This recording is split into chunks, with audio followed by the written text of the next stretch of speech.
What is up, Booger Beans? Welcome back to another episode of Adventures with Boog. On this episode, we're going to start installing the water system. Alright guys, so we have got the water tanks. This is a 123 gallon water tank for our fresh water. I don't know, we're probably not going to be able to use all 123 gallons of it by the time we put in, you know, where our fill comes in, where our vent line comes out, where the pump suction is, all that kind of stuff. So you might not be able to use quite all of it. But we're hoping to use as much of it as we can, obviously. We've got a tank lid that we'll have to install. Currently, the tank does not have any access to the inside of the tank. So we got a lid. We're going to install that lid. Problem with the lid is it's a vented lid. So this cap kind of goes on here, but it still allows air to escape from the tank. Now that's great, but if you overfill the tank, water will come out of here too. It won't splash out of here, but it definitely will come out of here if you overfill it. So that's not going to work. Also, because of the height of our tank, our bed is actually currently sitting too low, and it's not going to allow us to put the lid on top of the tank. I got this tank basically at the exact height of the plywood that goes underneath of the bed. So in order to get a tank lid with no like fingers on it, that's next to impossible to find. And also it would be okay if we could find fittings that you could put on without having to access the inside of the tank. But those fittings are about $50 to $60 a piece, and I only know one company that makes them. So I bought all the fittings for this tank for $52. So kind of sucks that we have to raise the bed up a little bit, which it's really not a big deal. The mattress will just come up a little bit higher on the sides. We already projected the mattress to stick up about 1 inch. But when we put the trim on and stuff, it'll stick up about 1.5 inches. So it's not a big deal. I'm not too worried about it. So yeah, that's what we're going to get up to. We're going to install this. We're going to build the frame to raise up the bed. We're going to build the frame to hold the tank in place. This is a big heavy tank. It'll be like 1,200 pounds when it's full of water. So we want to make sure that that's not going anywhere. Then we'll also install the fittings and the hoses and that kind of stuff. And that will probably be it for this episode. We're still looking at to figure out what pump we're going to get, that kind of stuff. I need to still order and buy the steel for the gray water tank. But this is a good place to start. And yeah, let's get trucking away on it. Okay, so in order to cut the hole, we need a bit of a template because of the edge of this is like rounded. So it's very hard to trace with a Sharpie. But luckily, our dog's bowls are the exact same size as the outside of this rim. So what we'll do is we'll take the dog bowl, put it down on the plastic, trace around it, we'll cut it out, and then put this guy down inside, seal it all up, and go from there. So yeah, let's get to it.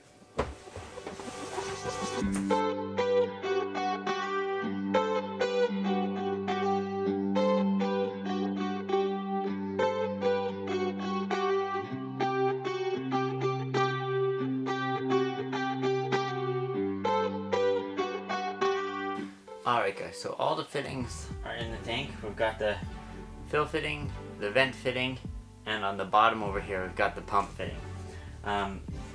So these fittings you can thread from both sides.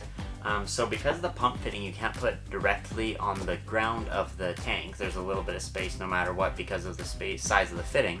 So what I'm going to do is I'll take a piece of hard line or even just like a 90-degree elbow and screw that on there and then come down to the bottom of the tank, and that will allow us to pick up basically all the water that's in the tank. Also, with having the fill and the vent on the top, we should be able to fill the tank basically as full as it can possibly be. So we're going to be able to get the most amount of water in here we possibly can. The only thing that I'm having issues with now is this vented lid, you can see how all the ridges and stuff that are in it.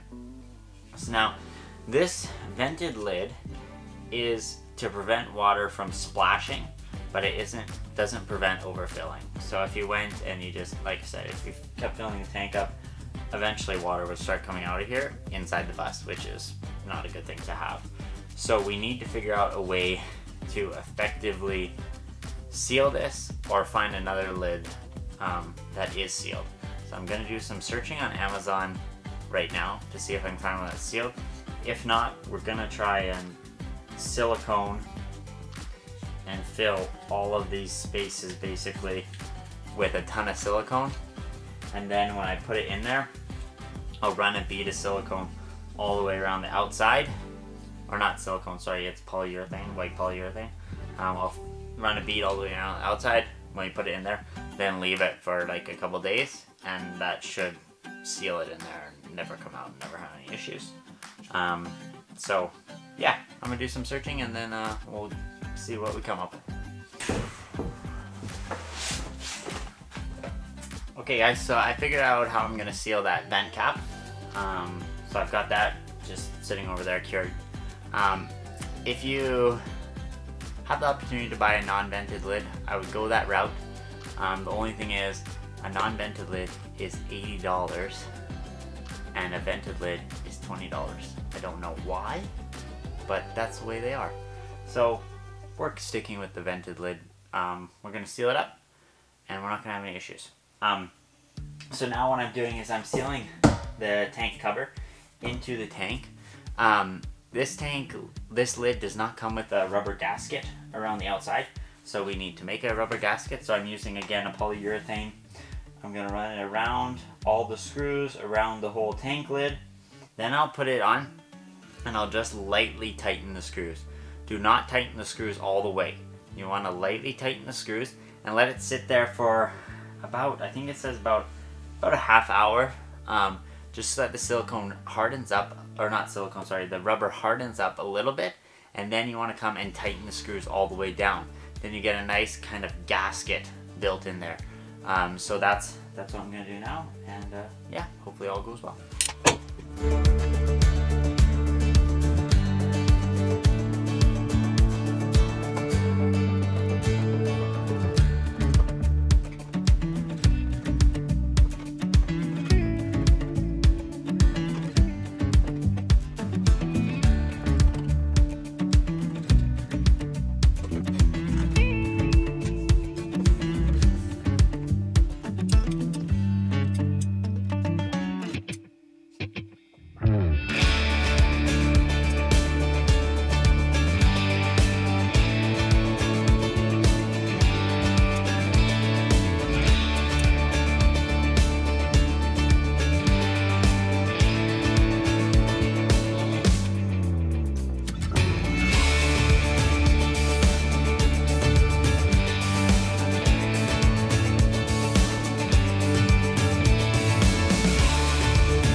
Okay, beans, we're back in the bus.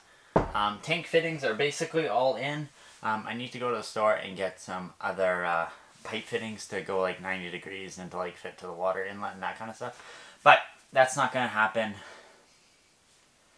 anytime today, maybe anytime soon. But so now we are going to get onto the framing of the tank. So we're going to build the frame to hold this tank in place and all that kind of stuff. But before we get going, crab apples. I absolutely love these things. We got some nice big juicy ones around town, or around our farm here. Sydney absolutely hates them. So in the comments below, let us know. Crab apples, good or bad? So as you can see, because of the tank fittings, the height of this bed rail is going to be too low. So we need to build a frame that rises up above and allows us to deal with those fittings. That's not the fitting we're going to use. We're going to use a 90-degree elbow coming into the tank so that it can be a lot more low profile. I might also try flipping these fittings upside down, turn them over so that they're a little bit lower, because the inside profile is a little bit lower. It just becomes a lot harder to tighten them, so I don't know if that's the best option or not. But also, once we put the lid on this guy too, it sticks up about 1.5 inches above the top of the tank, so there's not really much we can do on that front, so we're just going to have to deal with it as we go. So now what we're going to do is we're going to build a frame in the front right here, and then we're going to also build a frame around this back portion here, and a frame around the back of the bus there. This frame needs to be tight fitting. We don't want the tank to move around at all. That 1,200 pounds, if the water inside the tank's already going to slosh back and forth, so you don't want the tank to be able to slide as well. So it's got to be secured to the back wall there. It'll be secured to this bed frame wall, this side of the bus, as well as this bed frame wall as well. So it will be quite secure, and I think we'll be able to get a good frame built. So let's get to it.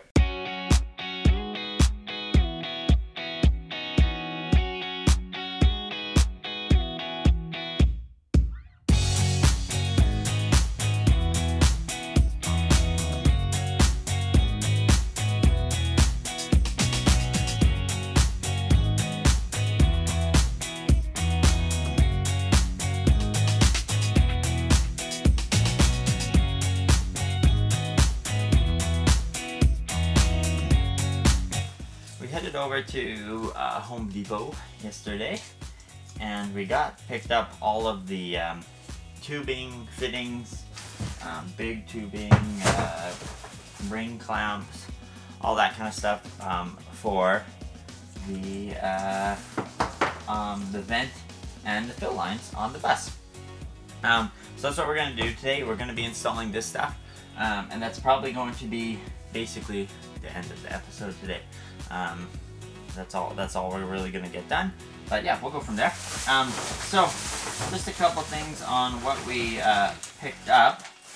So what we have to do is we have to come out of the top tank, turn 90 degrees, run over to the inlet pipe, and same with the vent. Come up, turn 90 degrees, and run over to the vent. So the vent is 1/2 inch line. We're just using this clear vinyl tubing. This is the thicker vinyl tubing, so this is 1/4 inch thick vinyl tubing rather than 1/8 inch thick.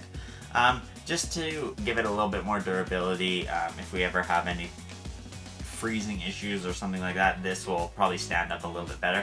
Not braided in the vent line because there theoretically should never be any pressure in here, but it's still good for 45 psi, so even a regular garden hose is I think like 60 maybe. So it should have no issues. Like if it's up around 45 psi, we're probably gonna have something else causing issues anyways. Then we got this 1.25 inch line for the fill line where the garden hose goes into. This one we got 1.25 inch because that's the size that's on the outlet or the inlet on the box. So that's the size we got. This stuff is braided just because that's what they had. They didn't have 1.25 inch not braided. But again, this is the 1/4 inch thick tubing. When you're working with this kind of stuff, it does get really, really stiff. So if you're having issues putting on fittings or anything like that, grab a heat gun or even a hairdryer. Hairdryer will do it too, and just warm up the end that you're putting onto the fitting, and then you can slide it on there nice and easy. We also got brass fittings as well as plastic fittings. I was hoping to do everything in brass rather than plastic fittings, because brass is self-sealing. Just the design of the brass works really well. That's why I was hoping to do it all in brass, but they don't have 1¼ inch fittings in brass, so that's what's plastic. But yeah, so that's it, and we're gonna get on to the install of all of this stuff here.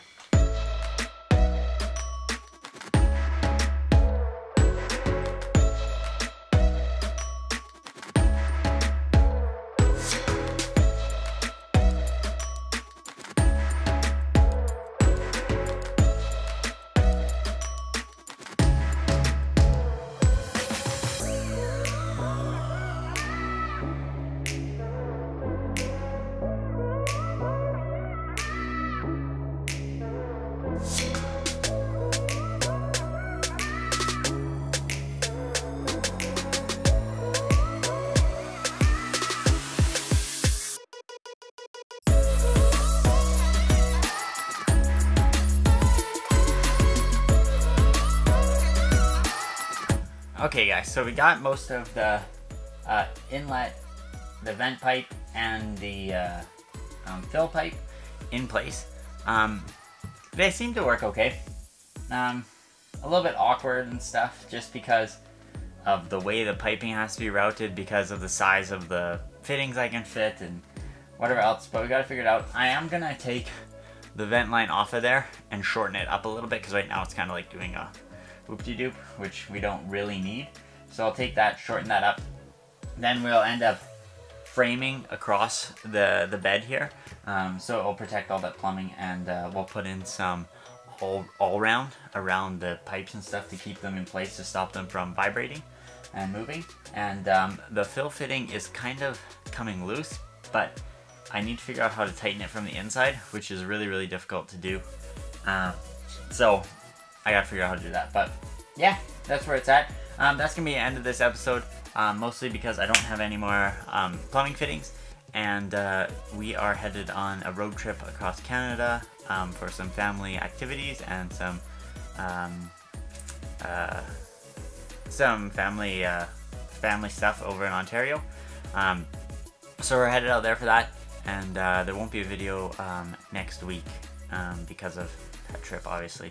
Then when we come back, we are picking up our solar panels in Saskatoon from Black Sheep Solar in Saskatoon. We got 1,260 watts of solar panels coming to put on top of the bus. So we're picking that up on the way back from Ontario, and as long as everything goes well, we'll be back the next week to make some more videos. So if you guys haven't already, head over to Shop AWB, check that out, get some of our awesome merch. Hit that like button down below, smash the subscribe button. If you have any comments on how awful this plumbing setup looks, please let me know in the comments down below. And as always guys, have a great night.